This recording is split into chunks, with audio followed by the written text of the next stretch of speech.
Atlanta, Georgia, summer of 1979. Heat hums off cracked sidewalks, the kind that stick to sneakers and smell faintly of melting tar.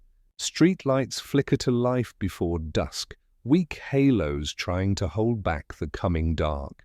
Kids run between tenement buildings, chasing each other with the wild freedom that comes just before curfew. Radios hum from open windows, Marvin Gaye bleeding into the heavy air. The neighborhood breathes together, poor but alive. Cameron Alexander, 10 years old, pedaling a rusted bike with a baseball card pinned to the spokes, darts down Windsor Street. He is small, quick, and unbothered by the world's dangers. His mother, Evelyn, stands on the porch, waving him home as she balances a grocery bag against her hip. The sky behind her burns orange, and the cicadas start to sing.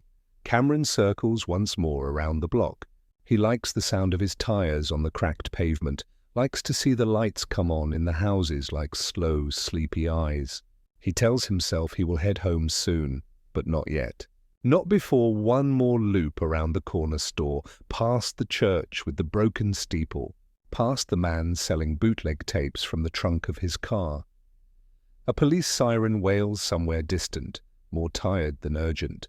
People have learned not to flinch anymore. Evelyn checks her watch. The groceries sweat through the paper bag. She calls for him again, voice sharp but worried. She looks down the block and sees the other kids peeling away toward home. But Cameron isn't with them. At the corner, the streetlights buzz and flicker. He isn't far. He just stopped to fix the baseball card that slipped loose from the wheel. But there's movement in the alley, a figure in a car, headlights off, engine idling. The man behind the wheel watches him with the still patience of someone who's done this before. Cameron hears the low hum of the motor. He glances up, uncertain, one hand on his handlebars. The man calls out softly. A deep voice, calm, familiar maybe. Something about a lost dog. A quick errand. Cameron's hesitation lasts only seconds. The world feels safe enough. Atlanta feels like home. And children are taught to respect grown men who smile when they speak. He steps off the bike. The sound of the chain clinks against the frame. Evelyn is still on her porch, now pacing. The bag of groceries forgotten on the steps. A milk carton tips and spills, white streaming between the cracks of the wood. She calls his name again. The sound hangs in the air, swallowed by the distance. Night deepens. The street grows quiet except for the hum of a far-off highway. A window closes. A dog barks twice, then goes silent. The car in the alley pulls away slowly, blending into the dark, its taillights glowing like twin coals. Cameron's bike remains on its side, front wheel turning in lazy circles. Hours pass before the panic sets in. Evelyn goes from house to house, her voice breaking more each time.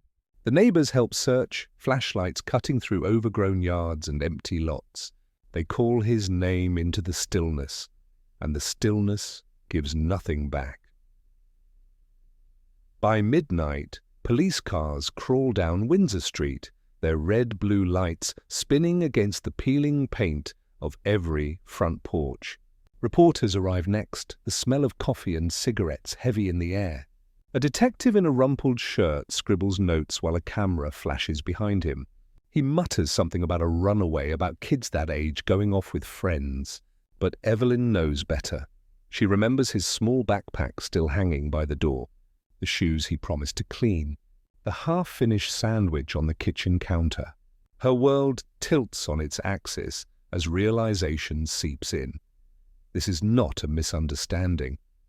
By dawn, flyers go up, the first of many. Black and white photocopies with Cameron's smiling face. The ink runs where tears meet the paper. Church bells ring on Sunday, not for service, but for prayer. Detective Nathan Field stands at the edge of the search area, sipping bad coffee, scanning the woods beyond the overpass. He has seen missing kids before, runaways, custody disputes, bad luck. But something about this feels wrong. The boy's bike too neatly placed. No tracks, no signs of struggle. Just absence, deliberate and cruel. He watches the mother kneel beside the empty bike, clutching the seat like it might speak to her.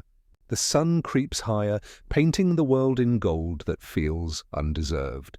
Fields writes in his notebook, but his pen trembles. Later, in the precinct, the call boards fill with reports. Another missing boy 3 blocks east. Then a girl, last seen near the same church. The officers share uneasy glances. They tell themselves it's coincidence, a city's chaos, nothing more. But deep down, a quiet dread begins to take root.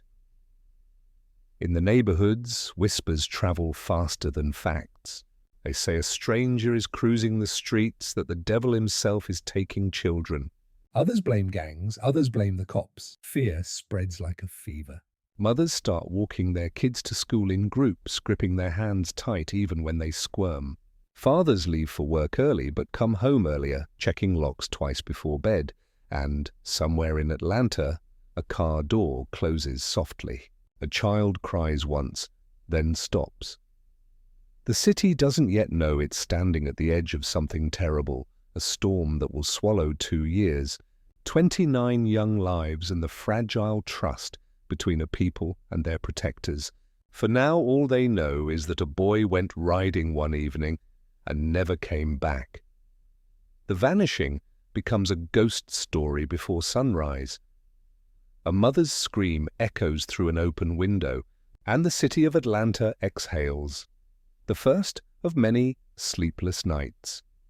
Morning comes heavy over Atlanta, a grey sky pressing down on the city. The neighborhood where Cameron vanished feels hollow, its noise drained away.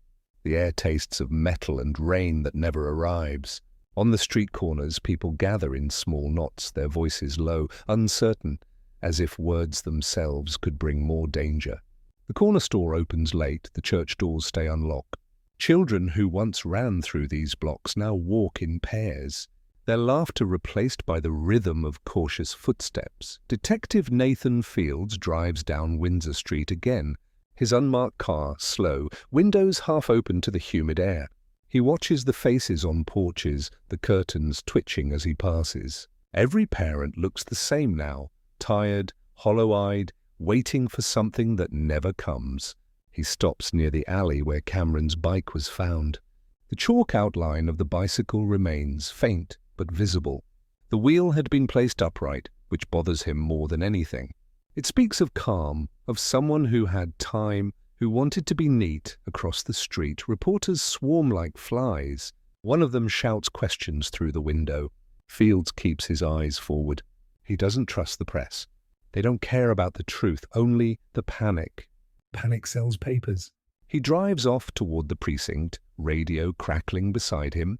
Inside the police headquarters, the mood is no better.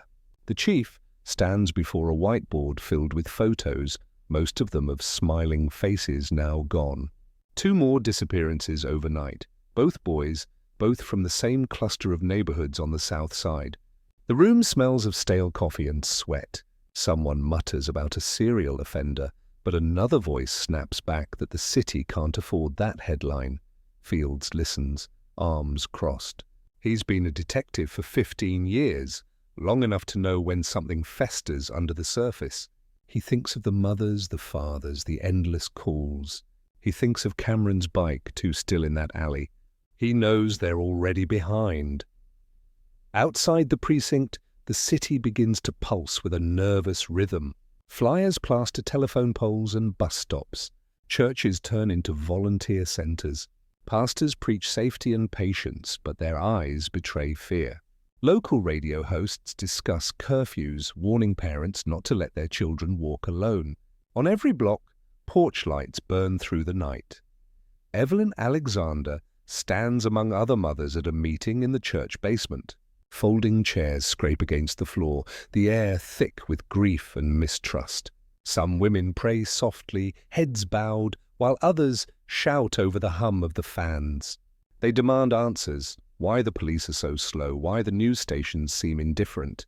A preacher tries to calm them, his words swallowed by the noise. Evelyn clutches a photo of Cameron in her lap. The edges are soft from handling. She hears stories about other children, names she doesn't know, and realizes she's part of something larger, something monstrous, a pattern that no one wants to admit yet. Her neighbor leans close, whispering about a green car seen cruising the blocks, about a man who hands out flyers for missing dogs. Every story sounds true because everyone is afraid. By afternoon, the mayor holds a press conference on the steps of City Hall. Cameras flash as he promises justice, more patrols, federal support if needed. Behind him, the police chief shifts uneasily. The microphones capture the tremor in his voice when he says they're doing everything possible. But the crowd doesn't believe it. Parents shout questions, some crying out the names of their children. A line of officers keeps them back, hands raised, faces set like stone. That night, Fields walks through the neighborhood alone. Rain finally comes, slicking the streets and washing away the chalk outlines. The glow from street lamps pools in the water, trembling with each passing car. He stops by a small memorial near the church. Flowers wilted, candles burned down to wax puddles. Someone has written on a poster board, "Bring our babies home." He feels something heavy in his chest, something between guilt and fury. The city he knows is slipping away, replaced by whispers and fear. He remembers the laughter of kids on bikes, the music spilling from open doors. Now the only sound is the hum of electricity and the occasional wail of sirens. A shape moves at the end of the block, a figure watching from the shadows between two buildings. Fields narrows his eyes, hand resting on the butt of his pistol. The figure turns and disappears before he can call out. Only footsteps fade into the rain. He walks forward, but there's nothing there, just puddles and reflections. Across town, the newsroom buzzes late into the night. Editors argue over how to frame the story. Some want the headline to read, "Missing Children Plague South Atlanta." Others push for restraint, fearing backlash. One young reporter, Lisa Monroe, types furiously, her cigarette burning down to the filter. She grew up near Windsor Street. She knows these faces. She's seen the mothers searching through the woods. She writes about how the city ignores its poor until their pain becomes too loud to hide. Her editor frowns, says it's too political. She turns in her draft anyway. By the next morning, her article runs on page 4, small but sharp. People notice. Calls flood in with tips, sightings, wild theories. The police can't keep up. Fields sits at his desk, surrounded by stacks of paper, his eyes gritty from no sleep. He circles names, dates, addresses. Every missing child comes from the same stretch of neighborhoods, all black, all poor. The pattern sharpens in his mind. He drives again, tracing the map in reverse, from one mother's house to another. He stops at a park where a boy was last seen.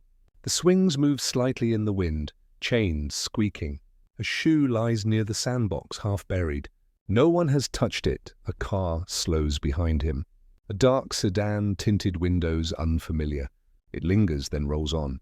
He notes the plate, writes it down. The rain starts again, soft and relentless. That night, as the city settles under its wet blanket of fear, another child goes missing. A girl this time, 11 years old, last seen walking home from choir practice. Her umbrella is found in a ditch, snapped in half. Evelyn hears the news on the radio and sits very still. She doesn't cry this time. She only listens. The announcer's voice wavers. Another family's world has cracked open. On Windsor Street, porch lights glow brighter, but they do nothing to hold back the dark. Parents keep their children inside. The laughter is gone now, replaced by the hush of collective dread. The city of Atlanta breathes shallowly, waiting for dawn, waiting for an answer that will not come soon. And somewhere beyond the reach of the lamplight, a car door closes again. Tires roll through puddles. The sound fades into the distance, swallowed by the night. The streets of fear stretch on. The days stretch into weeks, each sunrise bringing new flyers stapled to poles, new names whispered in grief. The city bleeds uncertainty. It is now autumn of 1979 and the leaves in Atlanta turn brittle before falling onto sidewalks where no child plays anymore. The police still call them disappearances, not murders. The difference feels like an insult to those who wait. Detective Nathan Fields sits in a community hall packed with residents. The heat is stifling, ceiling fans cutting lazy circles above a crowd that wants answers. Every seat filled, every eye fixed on the uniformed officers at the front. Mothers clutch photos of sons and daughters, laminated against the wear of too many meetings. The preacher tries to open with prayer, but the voices rise over him. Anger, questions, accusations. Fields keeps his head low, watching the tension ripple through the crowd like electricity before a storm. A man stands near the back and shouts that if the missing were white, the National Guard would be on the streets by now. The room roars in agreement. The mayor's liaison, a polished man in a grey suit, steps forward, promises federal coordination, more patrols, more funding. The promises sound like smoke, visible for a moment, then gone. Outside, the air feels sharp, charged. Reporters hover by the doors, pens ready. A woman pushes through the crowd, shouting that the police are useless, that her nephew was taken 2 nights ago and no one came when she called. Fields steps toward her, tries to calm her down, but her eyes are wide, haunted. She says she saw a green Chevrolet, that it followed the boy after dusk. Fields takes notes, but he's written those same words before. The pattern repeats, mocking him. That night, the mayor meets with his advisors behind closed doors. The city's image is on the line, and the coming elections hang over every conversation. Atlanta is supposed to be the symbol of the New South: black leadership, progress, pride. But the headlines now speak of vanishing children and police incompetence. The mayor stares at the table, his face drawn. He tells his staff that this city cannot afford to fracture along old lines, but it already has. In the neighborhoods, distrust blooms like mold. Some residents accuse the police of covering up the truth. Others believe the Klan is involved. Rumors sprout faster than facts. Every white van, every out-of-place car becomes the devil himself. Pastors organize patrols, fathers walk the streets at night armed with flashlights and baseball bats. Mothers hang charms by their doors, whisper prayers before bed. Fear unites them, but mistrust divides them. Fields drives through Mechanicsville after midnight. His radio hums softly, low static filling the car. He sees figures on corners, neighborhood watch volunteers holding signs that read, "Save our children." Their faces are hard, their eyes tired. He stops to speak with them, but the conversation is tense. They don't trust cops anymore. They tell him they'll find whoever's doing this themselves. He warns them not to take the law into their own hands. One man steps close, says the law never protected them anyway. Across town, reporter Lisa Monroe types another piece. She writes about how these neighborhoods live under 2 shadows, poverty and neglect, and how both have now turned deadly. Her editor tries to bury the story again, but she leaks it to a local station. The broadcast hits that evening, stirring outrage. For the first time, people outside Atlanta begin to pay attention. The FBI calls, agents arrive within days. Crisp suits, polished shoes, briefcases that look too clean for the streets they walk. Fields meets them at the precinct, feels the shift immediately.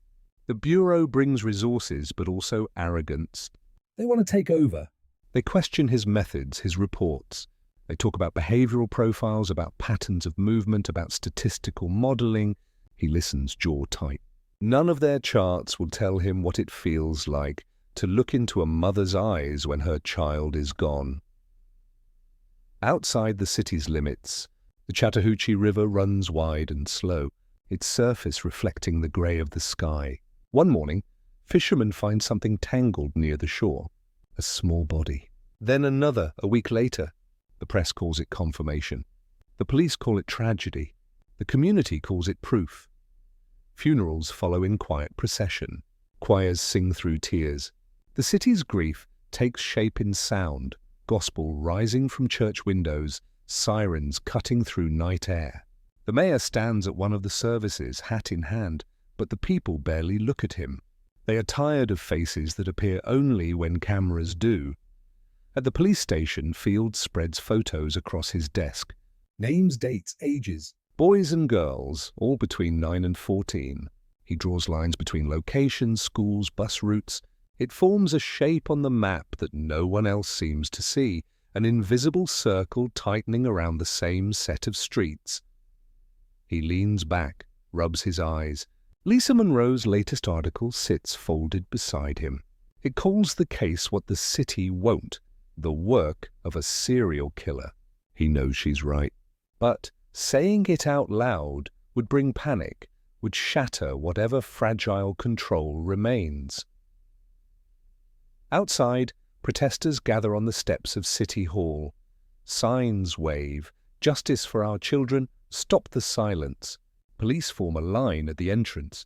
Tension crackles between them like live wire. A bottle flies, shatters near the curb. The crowd surges forward. Tear gas blooms white against the night sky, glowing under streetlights. The air fills with shouts and coughing.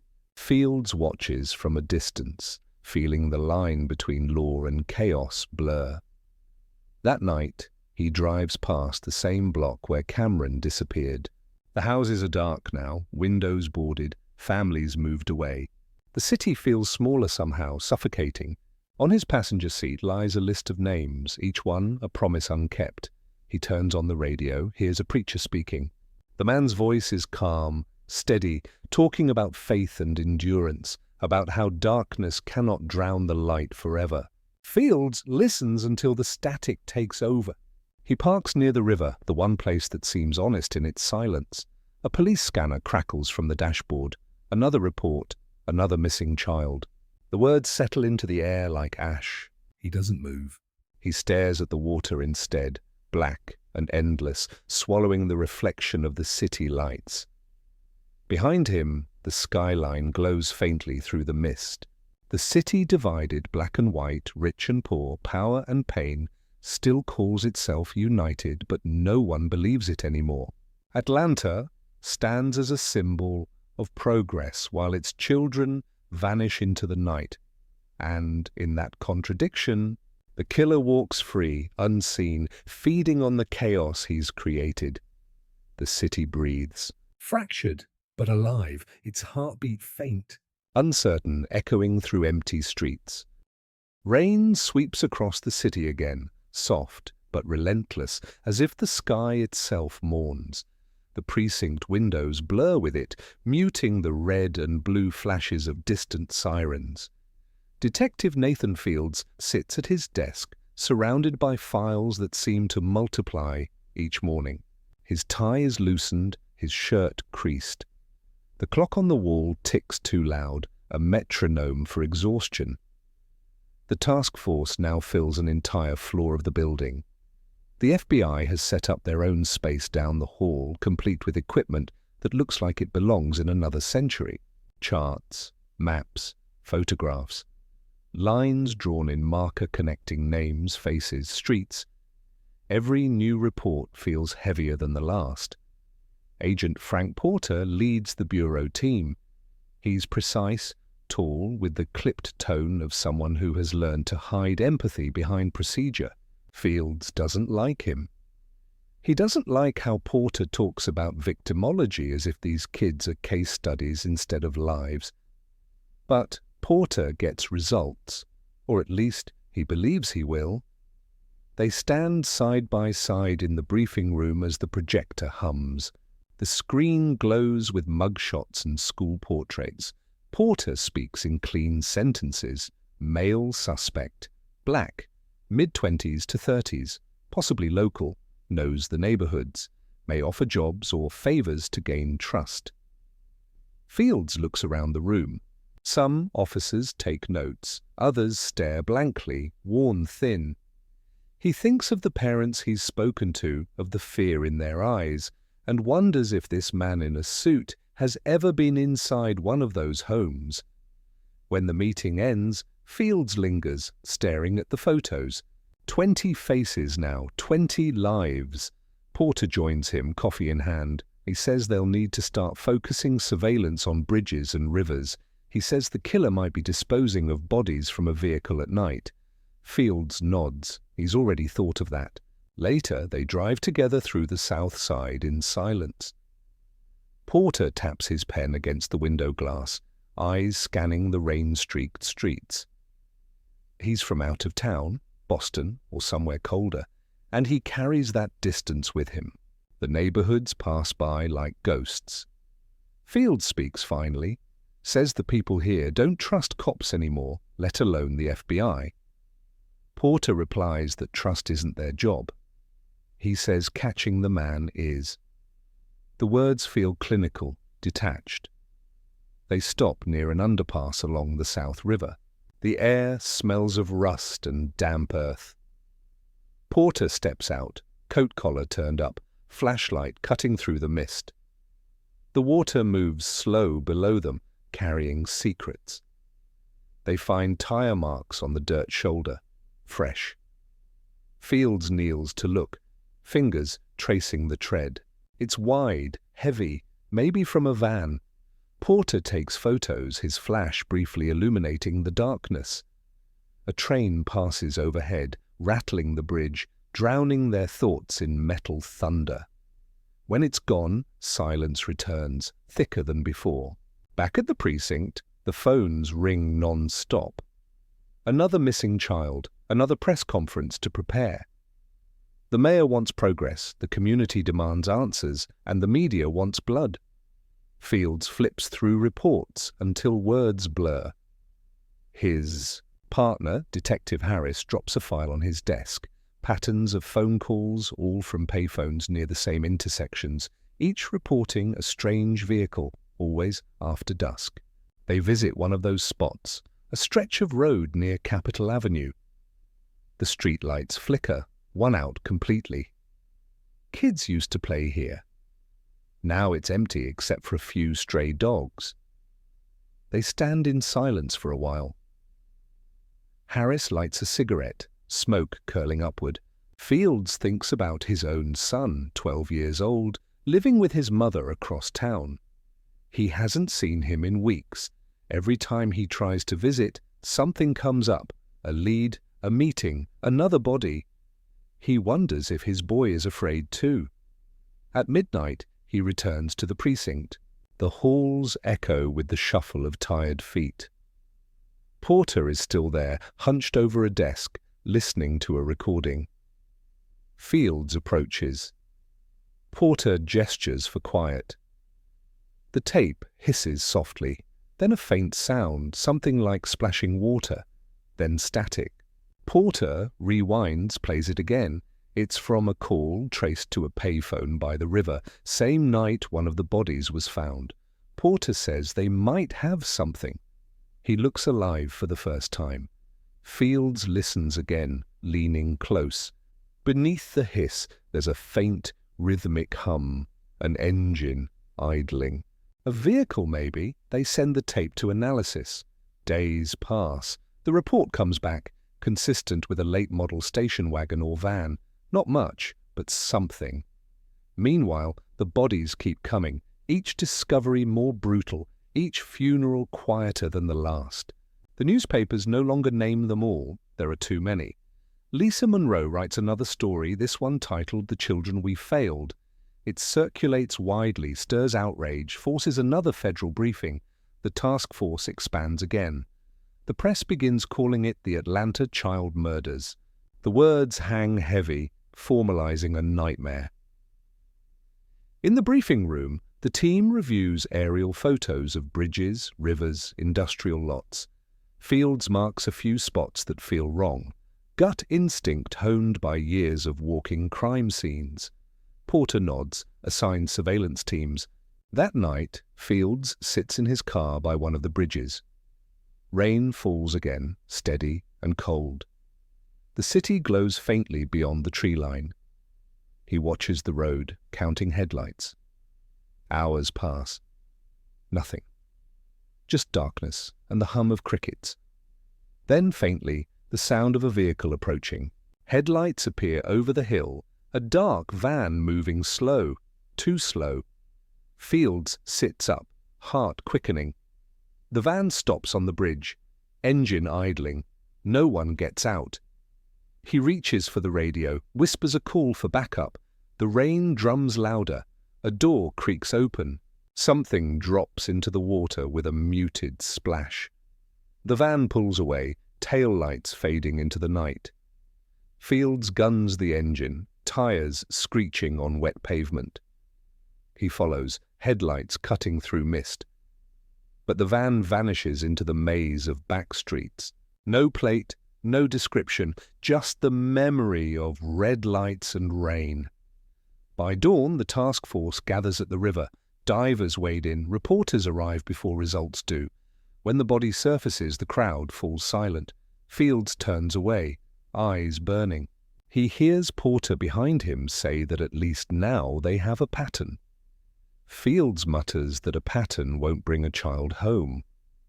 Porter doesn't respond. Back at the precinct, Fields stares at the map again.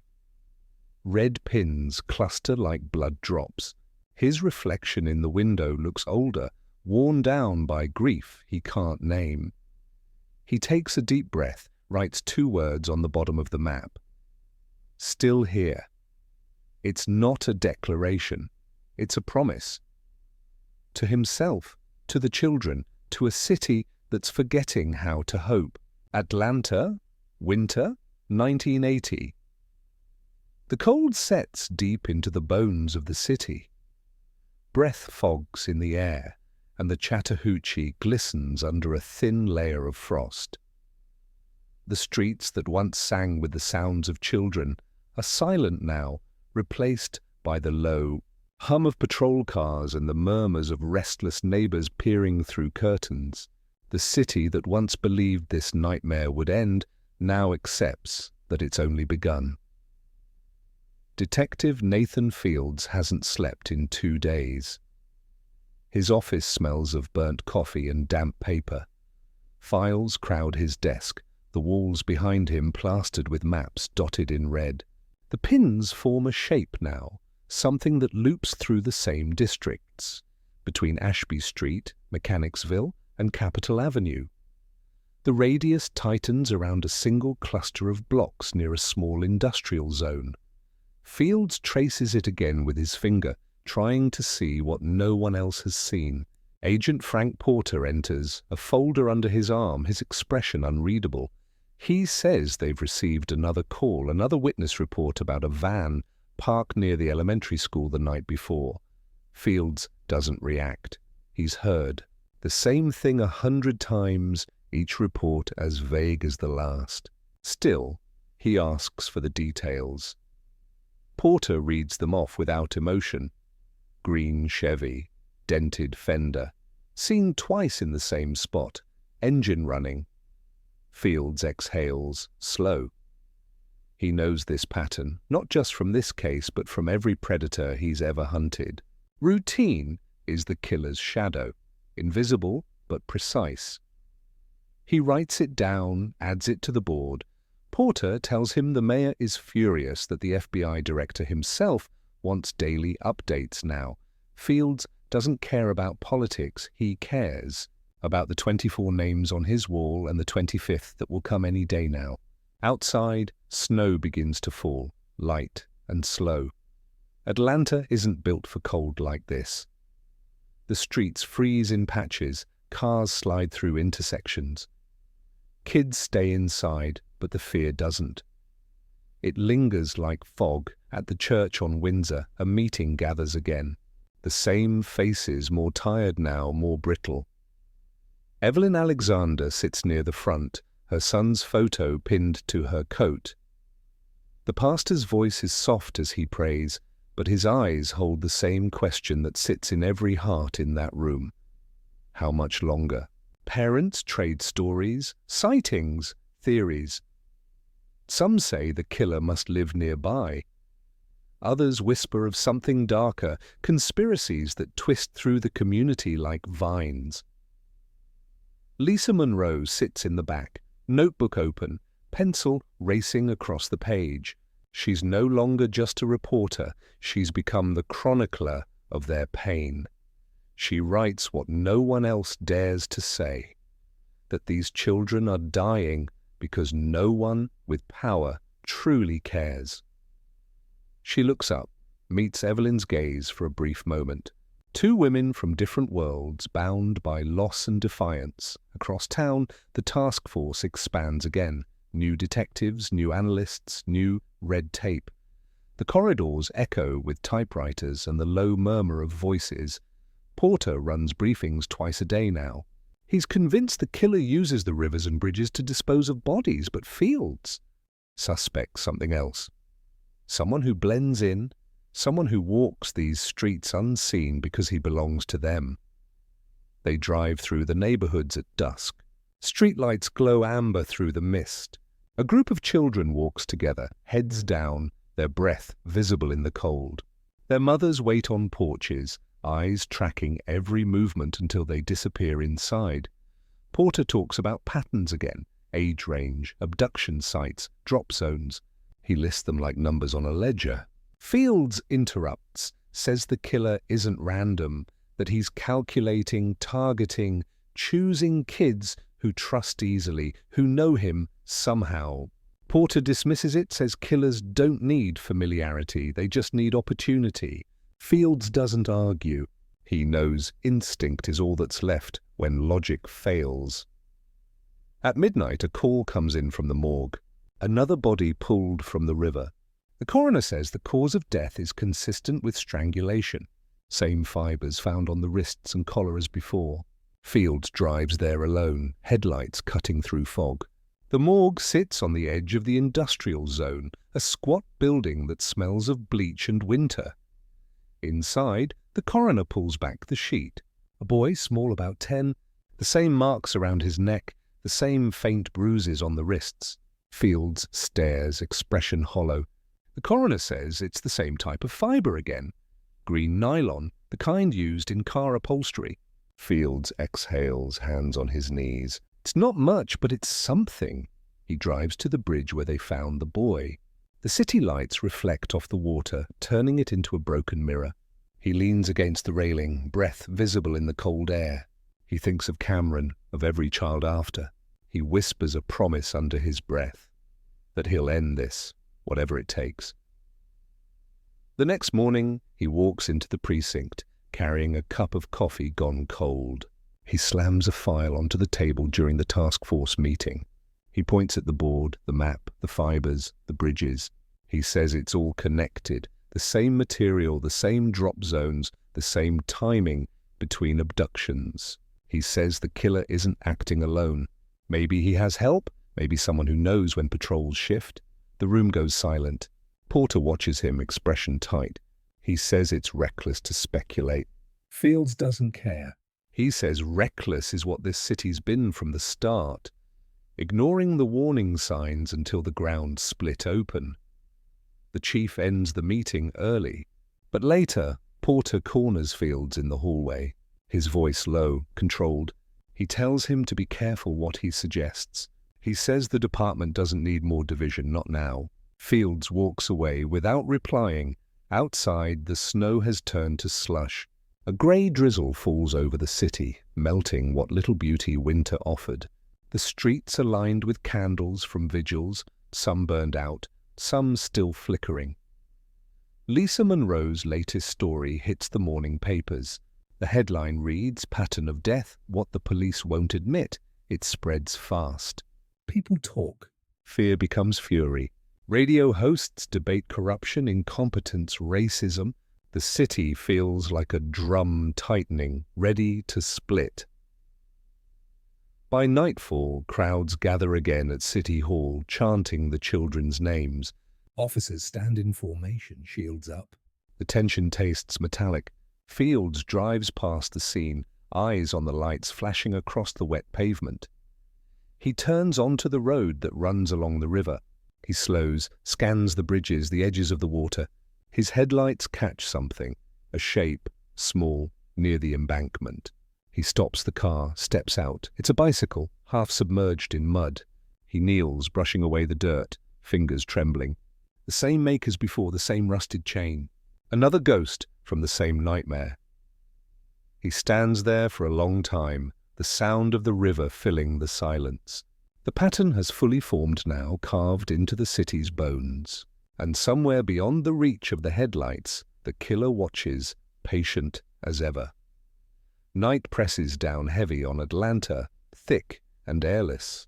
The streetlights blur through a mist that never quite becomes rain. The city looks like it's holding its breath. Somewhere, a radio hums low, a DJ murmuring about the latest disappearance, voice soft like confession. The words fade into static, swallowed by the dark. A man drives alone through the streets in a faded green Chevrolet, engine whispering beneath the sound of the tires. His hands rest loose on the wheel. He moves like someone who belongs everywhere and nowhere. The headlights cut shallow beams through the fog, glinting off the wet asphalt. He knows these roads better than most, every shortcut, every alley, every turn that leads towards silence. He pulls over near an overpass, kills the engine. The world goes quiet except for the dripping of water from the bridge above. He steps out, breath visible in the cold air, stands still for a long moment. The river below shivers under the faint orange glow of the city's lights. He watches it, expression unreadable. A van passes on the distant road, its headlights brushing across him for a second. Then he's gone again, part of the dark.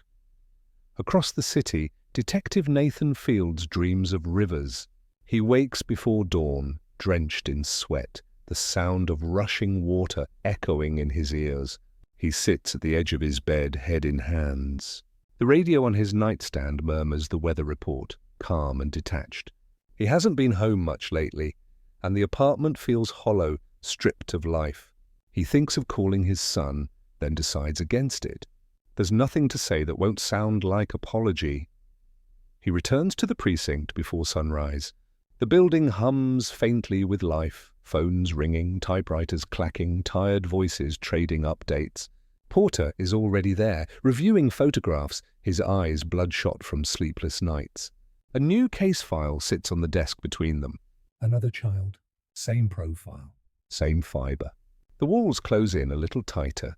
They drive together to the scene, an abandoned lot near the edge of the industrial district. The air smells of oil and rot. A single streetlight flickers overhead, casting long shadows that seem to move on their own. The body lies, covered by a tarp, the coroner kneeling beside it. Porter crouches silent. Fields looks away. The coroner speaks quietly. Same green fibres, same marks. Porter says nothing. He just stares at the tire tracks nearby, eyes narrowing. Fields follows his gaze. The same wide treads again, same as the others. He kneels, presses his fingers into the mud. Fresh, maybe hours old. He stands, scans the horizon. Nothing but warehouses and silence. Later, they sit in the car, both men staring straight ahead. Porter finally says it's time to stake out the bridges full time. Fields nods. He's been thinking the same thing. As the city wakes, news spreads. The word serial finally sticks. It's no longer whispers. It's headlines. The Atlanta child murders. Capital letters, bold print. Panic turns into anger. The mayor holds another press conference, his voice tight, promising that the killer will be caught. But his eyes betray fatigue. Meanwhile, the killer keeps moving through the city unnoticed. He attends events, mingles in crowds, smiles when spoken to. No one suspects him. He drives past police checkpoints, waves politely, keeps his ID ready.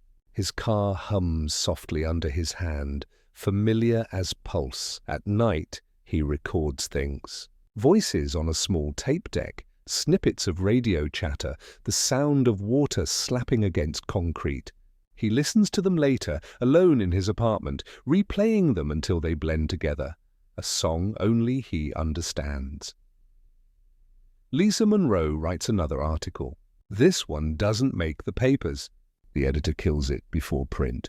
She keeps a copy anyway. It details rumors of suspicious vehicles seen near bridges, possible connections to someone with police ties. Too dangerous, her editor said. Too close to home. She goes to Fields with what she's found. He listens, tired but attentive. She gives him a stack of notes, witnesses who heard engines late at night, who saw men throwing things from bridges. Fields thanks her quietly. He drives the routes himself that night. He passes the bridges one by one. The roads are empty, the river black below. Then, as he slows near one crossing, he spots it, a green Chevrolet parked at the far end, engine off, lights out. He kills his own headlights, coasts forward. The car door opens. A figure steps out, slender, wearing a dark jacket. The man leans over the railing, something in his hands. Fields calls for backup, voice barely above a whisper. The radio crackles softly, distant voices answering. He watches the man toss something over the side, then climb back into the car. The engine starts, headlights flaring. Fields hits the ignition, tires screeching. The Chevrolet peels away, fishtailing on the wet asphalt. The chase tears through empty streets, sirens in the distance closing in. The Chevy darts down an alley, lights off. Fields follows, bumper nearly kissing its tail. Then, suddenly the car stops. The driver jumps out and vanishes into the dark, leaving the vehicle idling. Fields leaps out, flashlights sweeping, nothing but shadows and dripping water. Backup arrives minutes later. Porter joins him, breathing hard. They check the car. Inside, rope, fibers matching the others, a tape recorder on the seat. Porter picks it up, presses play. The sound of running water fills the air. Then static. Then a child's faint laughter, echoing, warped by distortion. Fields looks around the alley, jaw tight. He feels the killer's presence lingering, close enough to touch. Porter says they've got him now, that the car will lead them straight to the man. But Fields knows better. He's seen ghosts like this before. Nothing that neat ever holds. At dawn, the Chevy is towed to evidence. The tapes are catalogued, every fibre bagged. Porter briefs the press, saying a suspect is in sight. The city exhales for the first time in months. But Fields doesn't share the relief. He stands by the river again, watching the water roll past. He knows the darkness doesn't end because of headlines. It just changes shape. Back in his apartment, he listens to one of the tapes they found. The same static, the same faint sound of water, the same low hum of an engine. But beneath it, so faint it could almost be imagined, a voice murmurs, a word, or maybe a name. He rewinds, listens again. The voice vanishes. He looks out the window. The city glows dimly in the early light, quiet and bruised. Somewhere out there, the man still walks free, blending with the crowd.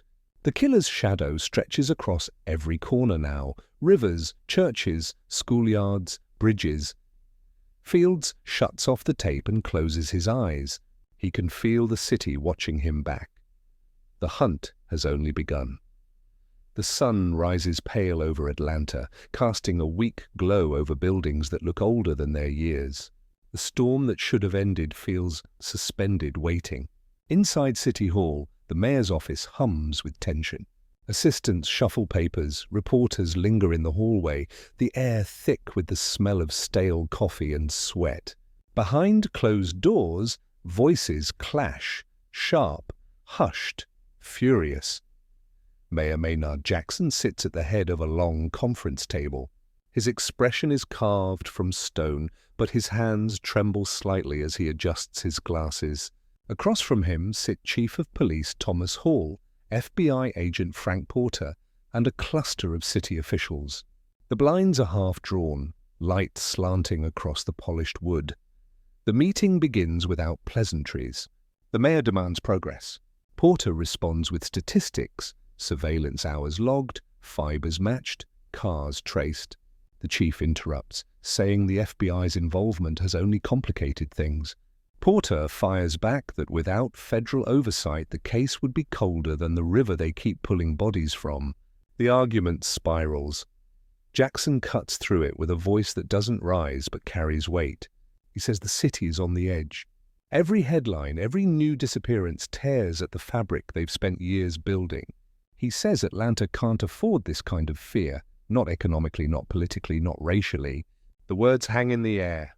Porter glances at Fields, who sits quietly in the corner, notebook in hand.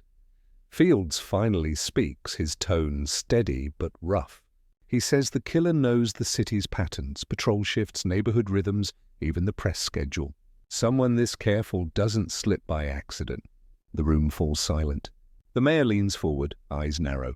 He asks if Fields is suggesting an inside connection.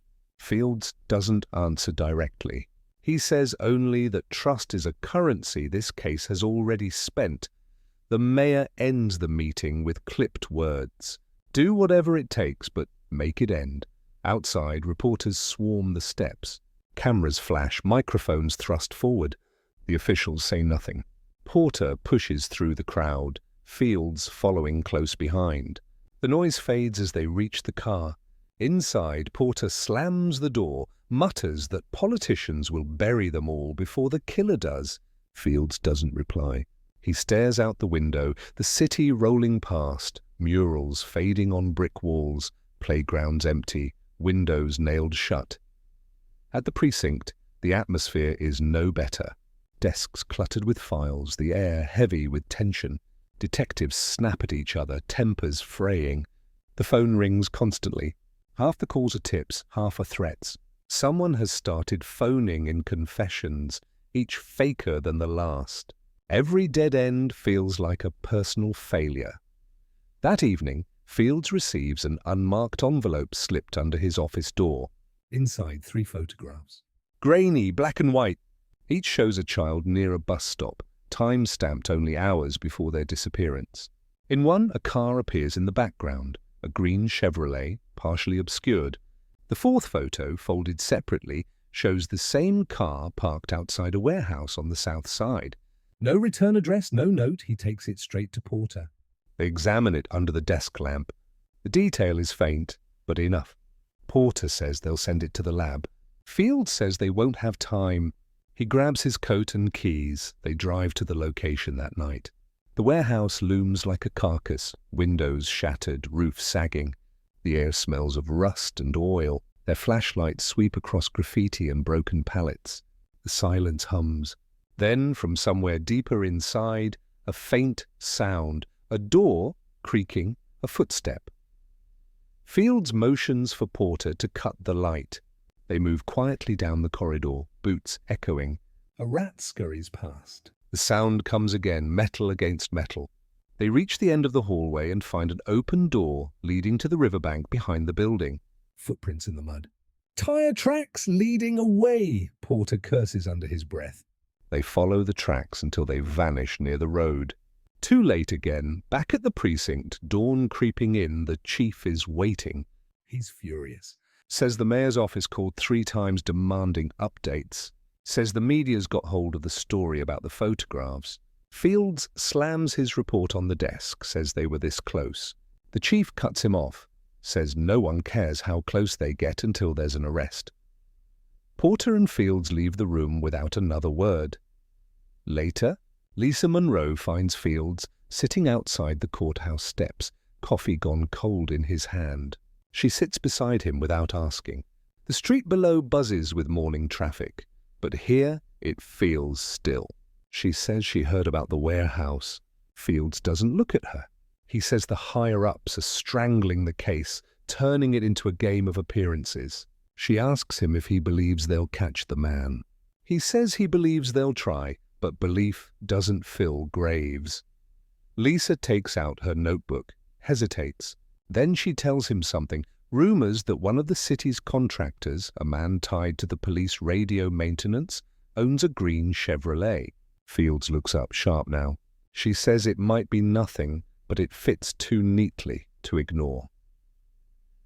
By nightfall, Fields and Porter are outside the contractor's house.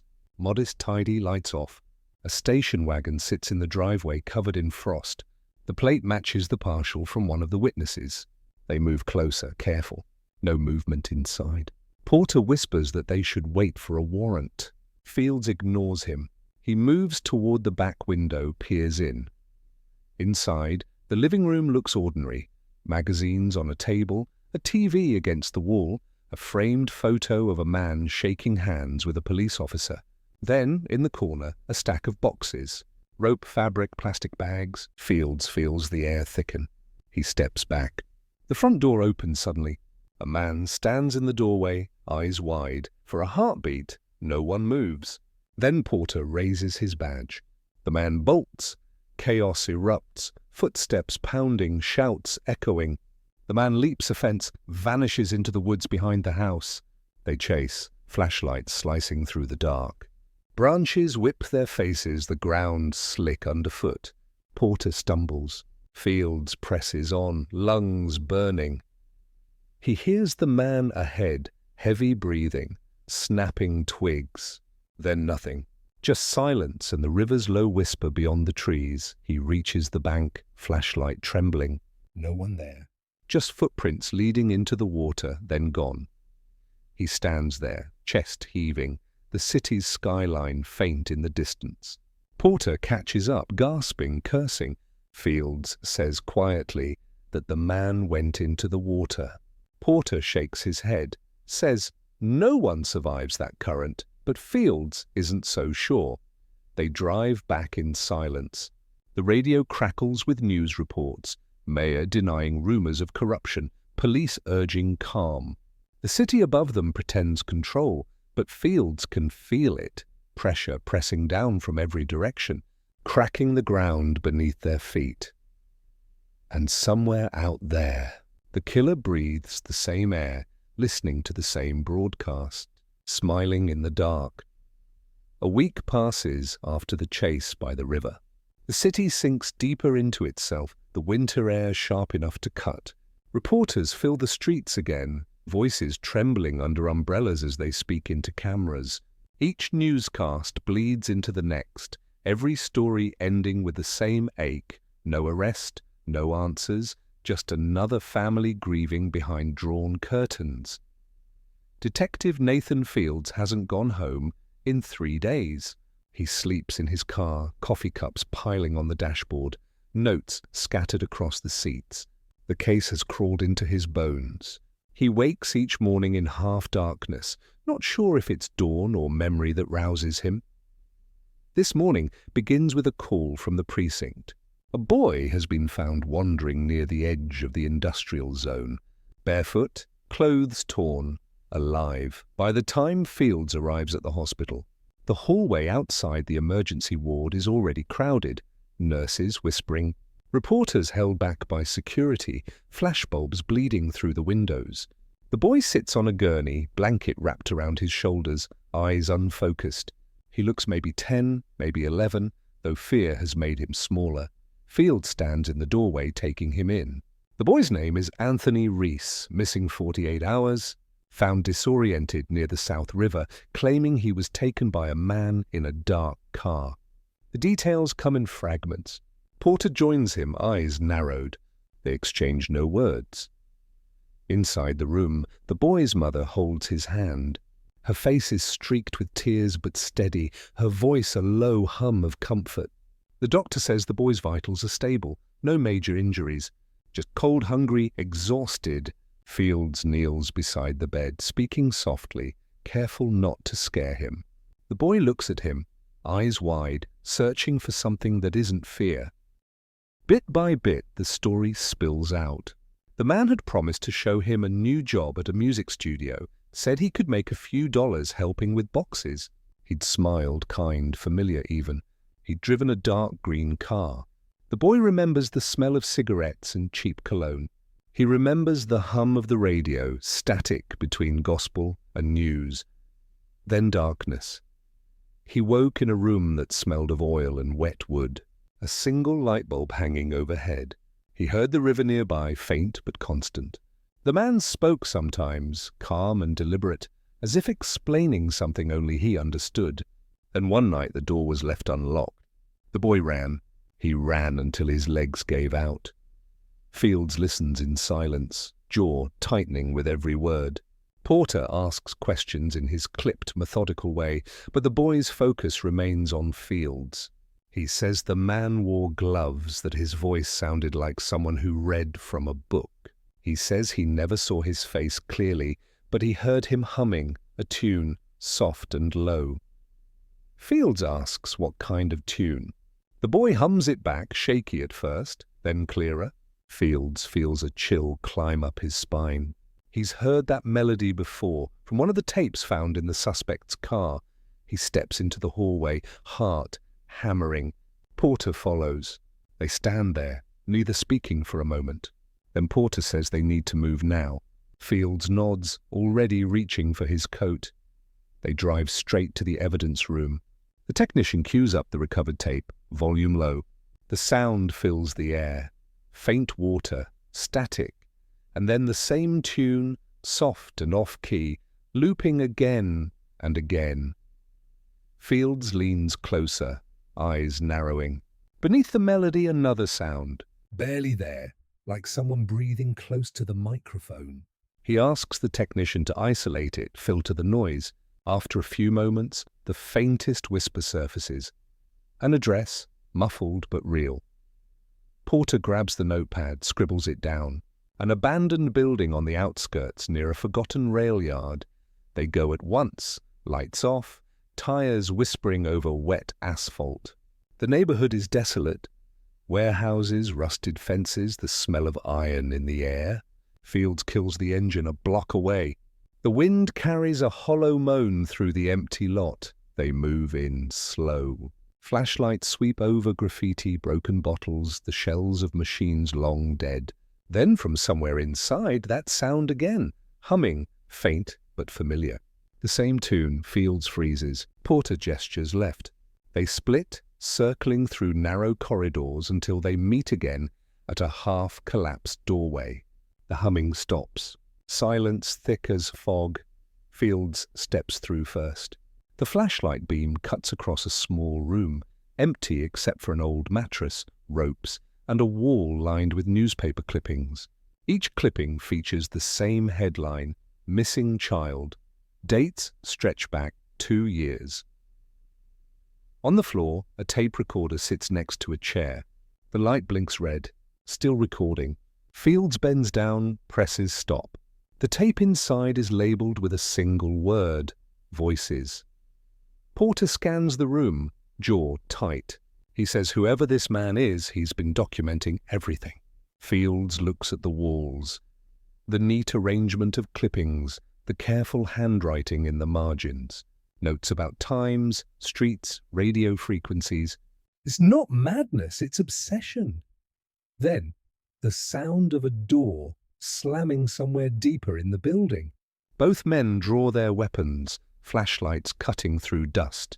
They move quickly, boots crunching glass. A figure darts through a side exit, too fast to catch sight of. They chase into the alley behind the building, but it's empty except for a running car at the far end. Engine humming low, headlights dimmed. The same dark Chevrolet, Fields shouts, sprinting forward, but the car pulls away, vanishing into the fog. The taillights glow red like wounds before fading into black. They stand there, breath visible in the cold. Porter swears under his breath. Fields looks at the tire tracks in the mud, the same wide treads he's seen too many times. Back inside, they gather the evidence. Tapes, clippings, ropes. Porter orders the area sealed. Fields pockets one photo from the wall, a boy's face circled in red ink. The same boy they found alive. Hours later, at dawn, Fields visits the hospital again. The boy is asleep, peaceful now. His mother dozes in the chair beside him, hand still on his arm. The first child to escape, to survive, to remember. Fields stands there a long time. He whispers something like a promise, though no one hears it. Outside, the first light touches the skyline. The city wakes, unaware that its ghost has finally left a footprint. For the first time in months, Fields feels the faintest flicker of hope, small, fragile, and dangerous, because hope can blind a man as easily as fear. And somewhere the killer hums the same tune, smiling at the thought that the game has just changed. The city changes with spring, but it's a false thaw. The air warms, flowers bloom along cracked sidewalks, yet beneath it all the fear still hums. Flyers fade on telephone poles, their edges curling from the weather. People pass them without looking now, grief hardened into habit. But the killer hasn't stopped. Only slowed. Waiting, watching, Detective Nathan Fields knows it. He feels it every time he drives past the river, every time the wind shifts through the trees. The boy's escape has rattled the man, but not enough to stop him. Fields can sense him somewhere in the city's rhythm, hiding behind normalcy. At the precinct, the task force has become a machine running on caffeine and desperation. Porter's team floods the city with unmarked cars, roadblocks near bridges, stakeouts by the riverbanks. Surveillance vans idle through the nights. No one sleeps. Every sound on the police radio feels like it could be the one. A new strategy forms to turn the killer's precision against him. They will bait him. Bridges, rivers, parks, all under watch. Plainclothes officers scattered across routes he's favored before. Every vehicle matching that profile logged and followed. It's risky, maybe reckless, but it's all they have left. Porter explains the plan to the mayor, to the press, to anyone who will listen. Fields says nothing during the briefing. His mind is already in the field, mapping the shadows, thinking like the man he hunts. By midnight, he's stationed under the James Jackson Parkway Bridge, engine off, window cracked. The river murmurs below, steady as breath. A light mist drifts off the surface, glowing faintly in the halo of the street lamps. The world feels suspended in that space between sound and silence. Fields checks his watch. The others are spread across 6 bridges, all tuned to the same frequency. The radio crackles once, static, then quiet. He takes a sip of cold coffee and waits. Hours stretch thin. The hum of insects fades. Somewhere a car door slams. Then headlights crest the hill. A van moving slow, too slow. Fields stiffens, eyes locked. The vehicle stops on the bridge, idling. He presses the radio once, whispering the code. Other cars begin to shift silently into place, ghosts in the fog. The van's door opens. A figure steps out.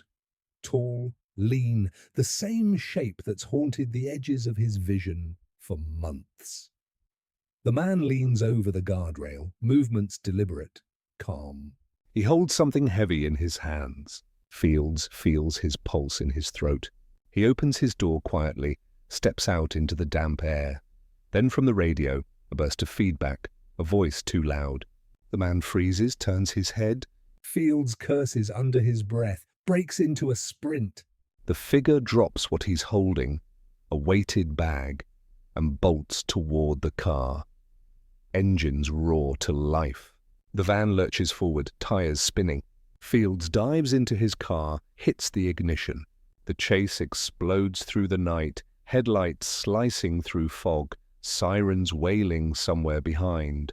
The van swerves through back roads, cutting toward the highway. Fields stays close, his own car shaking with every turn. Porter's voice cuts through the radio, ordering units to close the exits. But the van moves like it knows the city better than anyone, every curve, every side street. It darts off the main road, down a narrow gravel path that leads to the river again. Fields follows, tires skidding, mud spraying. The van jerks to a stop near the water's edge. The driver jumps out, running toward the trees. Fields follows, flashlight beams slicing through darkness. He hears the river beside him, rushing fast. Branches whip against his face. The man stumbles on the bank, turns, eyes flashing in the light. Fields sees him clearly for the first time. Not a monster, just a man, younger than he imagined, face calm but hollow. For a heartbeat they stand there, locked in the same breath. Then the man dives into the water. Fields shouts, splashing in after him. The current is strong, icy. The flashlight drops, swallowed by blackness. He hears Porter shouting from somewhere upstream, other voices crashing through the brush. Fields swims hard, the light from the bridge flickering above. A shape surfaces ahead, the man fighting the current, gasping. Fields grabs his jacket, pulls. They struggle, water thrashing around them. The man's eyes meet his, steady even now. Then he slips under, vanishing into the dark. Fields dives again, lungs burning, searching. Nothing. Just the river moving indifferent and endless. By dawn, divers comb the water. They find the van abandoned, keys still in the ignition. Inside, rope, tape, a stack of tapes labeled Children, Voices, Truth. Porter holds one up to the light, jaw tight. The mayor arrives before the sun fully rises, reporters in tow. Cameras flash as the statement is drafted. The suspect believed dead, investigation ongoing. Fields stands apart from the crowd, soaked and silent. He watches the river glint under the new light, smooth as glass again. He knows better than to trust calm water. Hours later, back at the precinct, the tapes play one by one. Children's laughter, the hum of engines, fragments of sermons, radio broadcasts twisted into something unholy. Porter says this proves it, that the man's work is done. Fields doesn't answer. He looks at the map on the wall, the red pins, now a constellation of ghosts. Lisa Monroe arrives, notebook in hand, face pale. She asks if it's really over. Fields says the river will tell them soon enough. That night, he returns to the bridge, alone. The city sleeps behind him, unaware that its monster might be gone. The water moves quietly below, carrying secrets downstream. He leans on the railing, cigarette ember glowing in the dark. He thinks of every mother who never got a body to bury, every empty chair at dinner tables across Atlanta. He thinks of the boy who lived, the one whose voice cracked open the silence. Then he hears it, faint, from somewhere far off. A melody, that same tune, carried on the wind. Soft, almost mocking, he freezes. The sound fades. He tells himself it's just memory. But something in his gut twists. The river keeps moving, steady and endless, as if erasing the footprints of what it just swallowed. And above it, the city breathes again, unaware that not every ghost stays buried. Morning breaks over Atlanta like a bruise, grey and swollen. The river search continues into the third day. Divers pull debris from the current, empty nets, twisted branches, a few strands of nylon rope. No body not yet.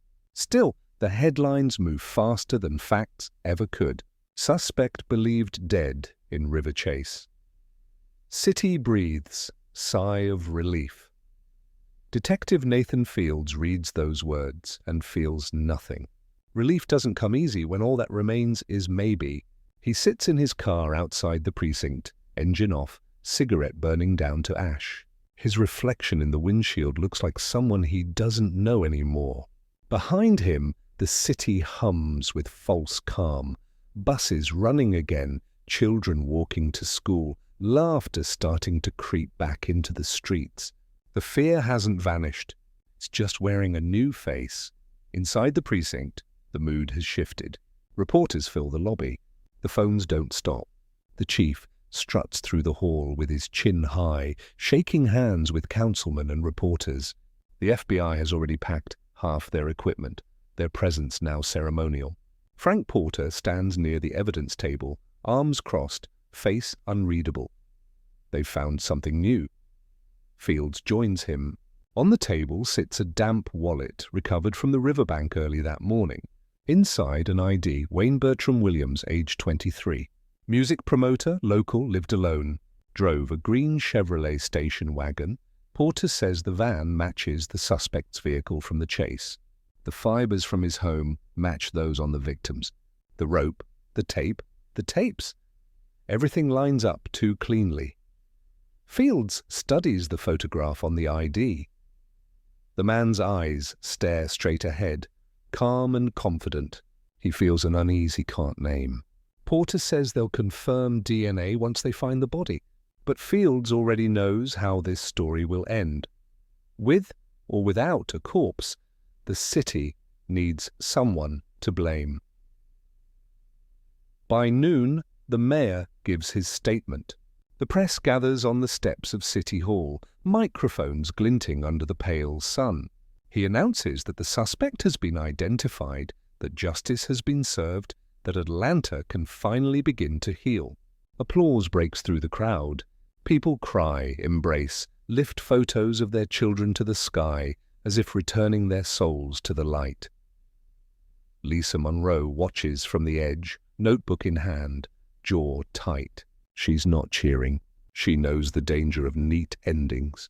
Her article the next morning questions the rush, the evidence, the story, too convenient for comfort. Her editor cuts half of it before print, but the whispers start anyway. That night, Fields visits the suspect's home, a small two-story house on a quiet street. The porch light still burns, casting a weak glow over peeling paint. Inside, the walls are lined with records, framed photographs of the man with local radio hosts, club owners, police officers at charity events. He was known, trusted. The basement smells of damp concrete. Fields walks through slowly, flashlight beams sliding over stacks of boxes and recording equipment. Cassette tapes labeled with dates and initials. None of them match the evidence already logged. He plays one. The sound of rain, then static, then children singing off-key, a choir rehearsal maybe. Then silence. He stops the tape. Something doesn't fit. The methodical precision he's seen at the scenes, the control. It doesn't match the clutter of this place. It feels staged, too obvious. He takes photographs, fingerprints what he can, logs every object carefully. Upstairs, Porter joins him, face tight. He says the bureau is satisfied. The fibers match, the car matches. The suspect was seen near multiple abduction sites. The DA is preparing charges posthumously. Fields asks about the lack of a body. Porter shrugs. He says the river's taken better men than this one. He says closure matters more than truth right now. Fields leaves without another word. In the days that follow, the case consumes the city. News anchors replay the chase, footage of the bridge, diagrams of the car. Psychologists speculate on motives, criminologists debate methods. Everyone has a theory. Everyone claims to have seen something. Evelyn Alexander watches from her living room. Cameron's photo sits on the mantel, a candle burning beside it. She listens to the broadcast but doesn't smile. The man they're calling the killer doesn't look like the one she imagined. She whispers a prayer anyway, because closure is the only thing left to pray for. At the precinct, Fields drowns in paperwork. Official reports, press statements, interdepartmental memos. The chief congratulates him publicly, calls him the man who helped bring peace to Atlanta. But when Fields looks in the mirror, all he sees are ghosts. Late one night, Lisa Monroe shows up at his office. The building is nearly empty, the hum of fluorescent lights filling the space. She hands him a manila envelope. Inside, photos. Surveillance shots taken by one of her sources. Dates stamped weeks after the supposed death of Wayne Williams. A green Chevrolet in motion. Fields stares at them. Same dent on the fender, same plate partially visible. The car alive when it shouldn't be. Lisa says her source swears the photos are real. Fields leans back, eyes narrowing. Maybe the killer didn't die. Maybe they caught the wrong man. Or maybe the city needed a monster so badly it built one from convenience. He drives that night. Past the bridges, past the warehouses, through the same streets where the fear once walked openly. The lights look softer now, the river calmer. But beneath the stillness, he feels the same pulse. Quiet, steady, waiting. He stops near the South River Bridge, steps out. The water moves below, dark and slow. He tosses a stone, watches the ripples spread. The sound echoes longer than it should. Behind him, a car passes, headlights washing over the guardrail. A station wagon, old green. Fields turns, heart quickening. But the car keeps going, vanishing around the bend. He tells himself it's coincidence, but his gut doesn't believe it. He stands there a long time, cigarette trembling in his hand. By morning, the papers declare the case closed. Wayne Williams, the Atlanta child murderer. Awards are promised. Memorials planned. The city exhales for the first time in 2 years, but the families still whisper. Some say they never saw the man before. Some swear their children vanished after his arrest, and Nathan Fields knows the difference between peace and silence. One is earned. The other is just the sound of something buried alive. The city moves on, but the river keeps its secrets, and in that slow, steady current, the truth drifts somewhere between what they proved and what they needed to believe. The courthouse sits in the heart of downtown Atlanta, like a scar in the middle of progress. Marble steps polished by 1,000 anxious shoes, its facade still stained with the memory of marches and protests past. The air outside hums with noise, reporters, television crews, crowds clutching signs. Some read "Justice at Last," others read "Not Our Killer." The city, divided again, gathers to watch its own reflection burn. Nathan Fields stands in the hallway outside the courtroom, tie loose, eyes bloodshot.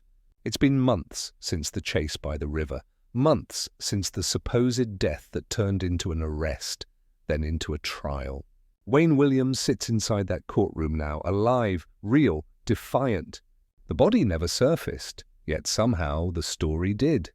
Inside, the air feels like it could crack.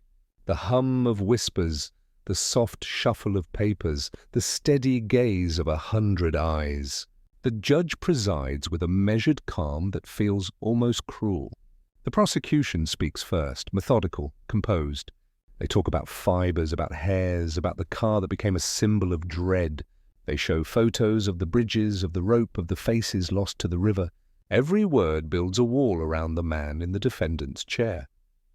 Wayne sits still, eyes steady on the table in front of him. He looks smaller in person, not the phantom the city made him out to be. No darkness dripping from his voice, no madness in his stare. Just a man, tired and alone. Fields watches from the gallery, his badge hidden under his coat. He's here unofficially now, kept at a distance after his questions drew too much attention. He listens to the evidence like hearing a familiar song played slightly off-key. The fibers match, yes. The car fits, yes. But the certainty feels rehearsed. Lisa Monroe sits 2 rows behind him, pen racing across her notebook.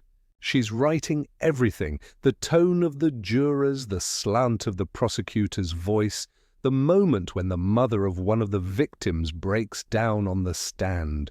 Her article tomorrow will be titled "The Trial of a City," because that's what this has become. The defense begins. They speak of coincidence, of contamination, of desperation. They argue that the police and the Bureau needed a name more than they needed proof. They play one of the tapes found in the suspect's car. It's just static water and faint sounds of the highway. They ask the jury to listen for something that isn't there. Confession, malice, intent. The silence afterward feels like an open wound. Fields studies the jurors. Some can't meet Wayne's eyes. Others look ready to convict before the verdict is even read. He remembers the mayor's words, "Make it end." He wonders how many in this room are here to seek truth and how many are here to bury it. Days blur into one another. Testimonies stack like bricks. FBI analysts, detectives, grieving parents. Each one a piece of the puzzle, though the picture never quite comes into focus. Porter takes the stand, his posture sharp, his words clinical. He speaks of behavioral profiles, of patterns that match too precisely to ignore. Fields can see the fatigue beneath his professionalism, the part of him that doubts but can't afford to show it. Outside, protesters line the streets every day. Some chant for justice, others for truth. The heat of summer returns, the same air that once carried laughter now thick with chants and sirens. Inside, the courtroom becomes a furnace, each day hotter, longer, heavier. When the defense rests, the silence feels like the pause before an execution. Closing arguments come and go. The prosecution paints the killer as methodical, intelligent, unfeeling. The defense paints the police as desperate, biased, careless. Both versions of the truth hang in the air, and neither feels real. Fields walks out before the verdict, unable to bear the theatre of it. He waits outside under the courthouse awning, rain beginning to fall again, gentle but cold. He lights a cigarette, the smoke rising slow. The rain falls harder. Reporters huddle under umbrellas, cameras covered in plastic. The city's heartbeat slows to a single rhythm. Waiting. When the doors open, he hears it before he sees it. Guilty. The word ripples through the crowd like a gust of wind through dry leaves. Guilty on 2 counts of murder, the only charges they could make, stick. The rest left to history, to rumour, to silence, applause from one side, sobs from another. Flashbulbs ignite the rain. The judge's gavel fades under the noise of relief and disbelief entwined. Wayne Williams is led out in handcuffs, head high, expression calm. He glances once toward the gallery, eyes sweeping over faces he doesn't know, resting for a heartbeat on Fields. There's no hate there, only something quieter. Understanding, maybe pity. Then he's gone. Fields walks through the crowd, the noise crashing around him. Someone shouts that justice has been done. Someone else yells that it's all a lie. He keeps walking, through the rain, through the press, through the city that can't decide whether to celebrate or mourn. Lisa finds him near the river later, sitting on the hood of his car. The bridge looms above, the water beneath glimmering faintly. She tells him the verdict won't stop the questions. He says it's not supposed to. She asks if he believes Wayne did it. He doesn't answer. The rain lets up, leaving the air thick and clean. They sit in silence for a long time, listening to the river move. Somewhere far off, church bells ring. Maybe for peace, maybe for pretense. The city breathes again, but its lungs are still full of ghosts. In the weeks that follow, the story fades from front pages. The city reclaims its rhythm. The new mayor announces urban renewal projects, promises jobs, housing, safety. The children's names are carved into a memorial that stands beside the river, candles burning at its base. Nathan Fields transfers quietly to another department, away from homicide. Porter leaves the bureau for good. Lisa Monroe's articles win awards, but she never writes about Atlanta again. And yet, every year, around the anniversary, the questions resurface. The families gather, some still believing the man in prison killed their children, others swearing the real one still walks free. Fields never attends those vigils, but he always drives past. He parks near the bridge, engine off, headlights dim. The candles glow in the dark, reflections flickering on the water. He listens for that faint melody that once haunted his dreams. Sometimes he hears it, sometimes he doesn't. What he knows for certain is that truth has never been the same as justice. One comforts the living, the other disturbs the dead. Atlanta sleeps lighter now, but it still dreams of children calling from the water, and beneath those dreams, something unseen keeps breathing slow and patient, waiting for the city to forget again. Autumn returns to Atlanta like a ghost wearing sunlight. The trees burn gold along the highways, the air sharp but still heavy with memory. The trial has ended, the papers have moved on, and the city tells itself it's healing. But in the neighborhoods where it began, the healing never came. Only ritual. Every Saturday, before the sun fully rises, mothers gather outside the small brick church on Windsor Street. They come in silence, scarves pulled tight against the wind, carrying candles, photos, and folded chairs.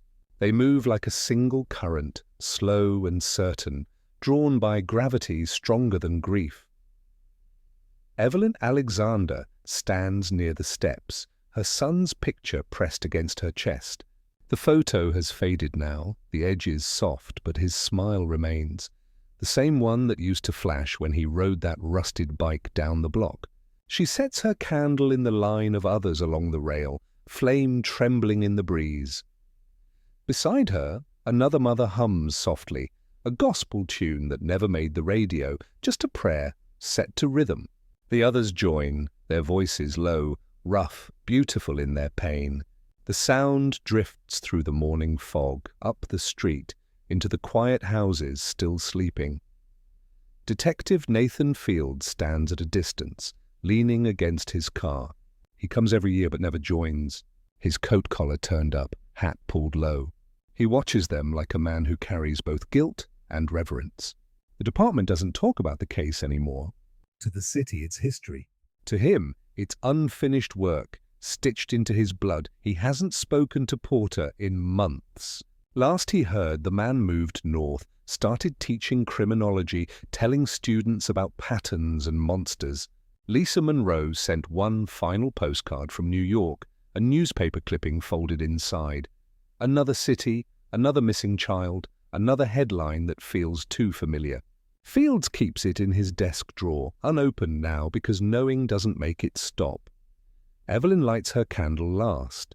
Her hands tremble, not from the cold, but from the weight of years that have passed without answers that feel real. When she prays, she doesn't ask for justice anymore. She asks for rest, for her son's laughter to echo somewhere that isn't haunted. Behind her, the church doors open. Pastor Samuel Greer steps out, older now, face carved with lines from too many funerals. He carries a box of new candles, replaces the ones that have burned down to wax ghosts. He nods to Fields when their eyes meet. No words, just the quiet understanding of men who've carried too much silence. The vigil begins. The mothers form a circle in front of the church, candles glowing like small suns. They read the names aloud, one by one. Each name a sound the city once forgot how to hear. The list feels endless, though the numbers stopped growing years ago. Some voices crack halfway through. Others whisper. Evelyn's voice doesn't waver. When they finish, no one speaks. The air fills with the sound of wind through the oaks and the faint hum of traffic waking in the distance. The city beyond them feels far away, moving at a pace untouched by grief. Fields finally steps forward, slow, hat in hand. The mothers turn but don't move toward him. They know who he is. They've seen him before, the man who once walked their streets with a badge and a promise. He doesn't give speeches. He kneels instead, placing his candle among theirs. The flames reflect in his eyes, and for a moment, it looks like peace. But he knows better. He knows this kind of peace is only the pause between storms. He tells himself that maybe they did stop the right man. Maybe Wayne Williams was guilty. But guilt isn't enough when ghosts still walk. He's seen too many shadows that look too much like memory. The pastor begins to pray. The words roll slow, deep, carrying through the morning air. A plea not for punishment, but for mercy, for the living, for the lost, for the city itself. The mothers bow their heads. The candles sway as the wind grows stronger, threatening to snuff them out, but the flames hold. When the prayer ends, some women embrace. Others drift away silently, their steps light but certain. The ritual complete for another year, Evelyn stays behind. She sits on the steps, looking out at the street where her boy once played. Fields approaches quietly. He stands beside her for a long time before speaking, his voice rough from disuse. He tells her the city still remembers. She shakes her head gently. Memory isn't what she wants. She wants absence that doesn't hurt. He offers to drive her home. She declines, says walking helps her think. He nods, steps back, lets her pass. Her silhouette shrinks as she moves down the street, framed by the rising sun. Fields turns back to the church. The candles flicker, their reflections dancing in the glass of the windows. The scent of wax and smoke fills the air. He picks up one of the burnt-out candles, runs his thumb over the hardened rim. It feels like time itself. Fragile, spent, refusing to vanish. He looks toward the river in the distance, a silver thread cutting through the morning light. Somewhere beneath that surface, too many stories remain untold. The city hums awake, buses grumbling, horns echoing down the boulevards, church bells calling out the hour, life moving forward, always forward. Fields walks back to his car, the sound of his shoes against the pavement steady, rhythmic.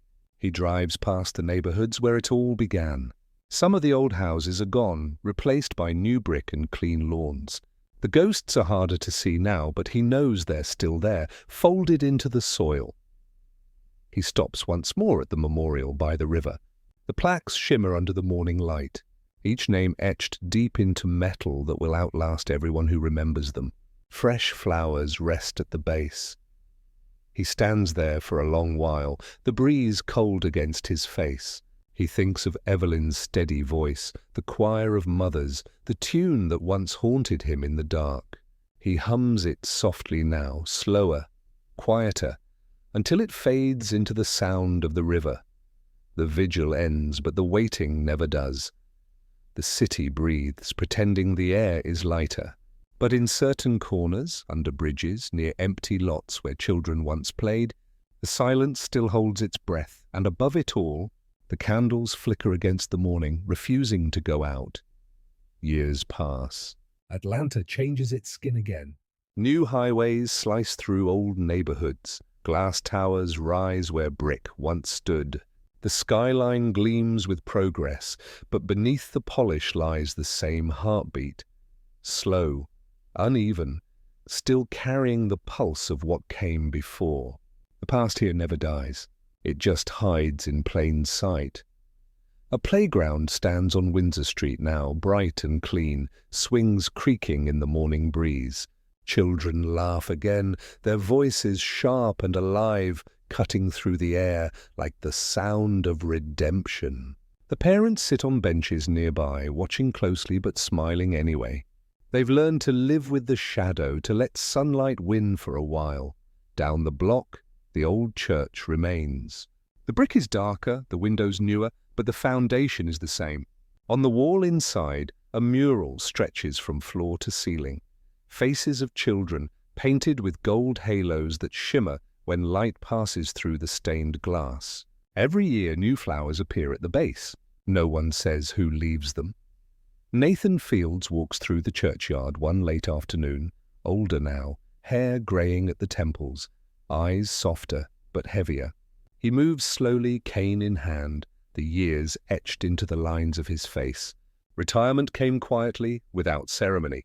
The department called him a good man, said his service mattered. But what mattered to him can't be written in reports.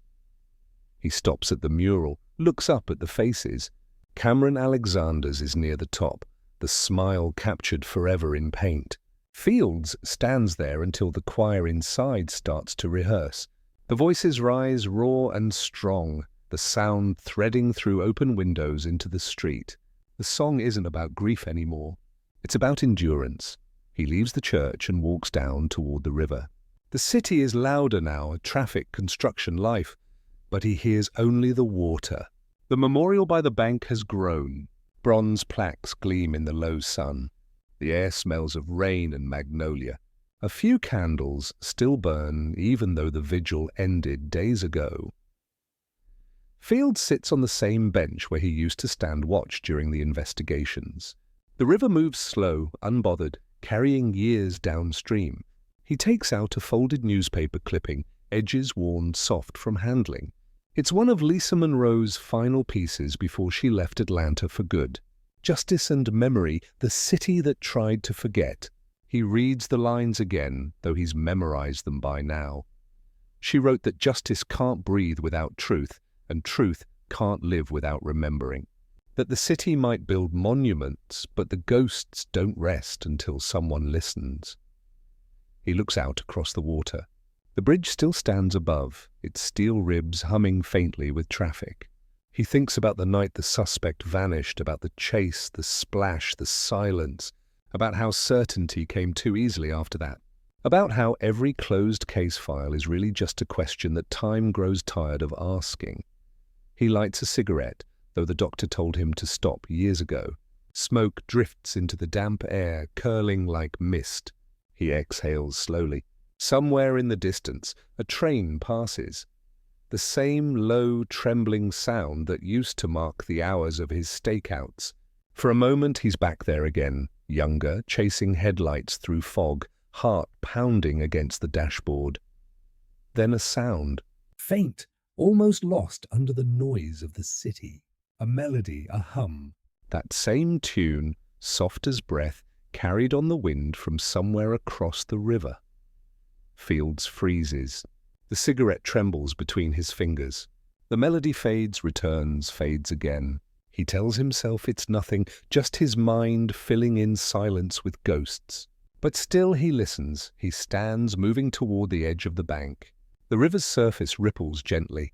Sunlight scatters across it like coins. He sees nothing. Only the reflection of the bridge, the sky, and himself.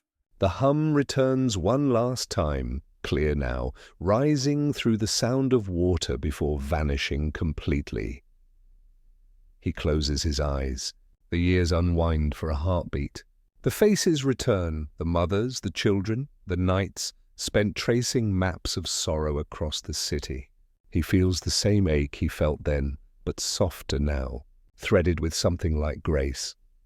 He whispers to the water, not words, just breath, a promise that the past won't be buried as long as someone still remembers. Then he turns and walks back toward the city. The streets hum with life. A bus brakes at the corner. Teenagers laugh under a flickering light. A preacher shouts scripture through a loudspeaker while two men argue over a parking ticket. Ordinary noise, the sound of a city still trying to believe in its own goodness. He stops once more near a mural on the side of a building downtown. It's new, painted by a young artist who wasn't alive when it happened. The faces stretch across the wall. The children again, this time surrounded by bright colors, music notes, and birds in flight. The artist's message painted beneath reads simply, "We still hear you." Field stares at it until the traffic light changes twice. The city has changed, but it hasn't forgotten. The echo remains. He walks on. His reflection appears briefly in a shop window. Older, bent, but still moving. The cane taps a steady rhythm on the pavement, like a heartbeat refusing to quit. When night falls, the skyline glows gold and violet. The city hums its usual lullaby, trains, sirens, laughter, wind. Somewhere down by the river, candles flicker again, their light small but unbroken. And in that glow, in that endless loop of noise and memory, Atlanta keeps breathing. A city built on ghosts, but alive all the same. The story doesn't end. It drifts like the current that never stops moving, carrying voices with it. The laughter of children, the hum of engines, the echo of names whispered against time. Nathan Fields drives home under the orange streetlights. His window rolled down, the wind moving through his hair. For the first time in years, he lets the silence sit beside him without fear. He knows the past doesn't vanish. It waits, it watches, it teaches. At a red light, he looks in the rearview mirror. For a moment, he swears he sees a boy on a bike, coasting across the intersection, turning his head just long enough to smile before fading into the dark. The light turns green. Fields drives on. The city exhales. The river keeps its rhythm, and somewhere, in the spaces between the living and the lost, the children of Atlanta finally sleep.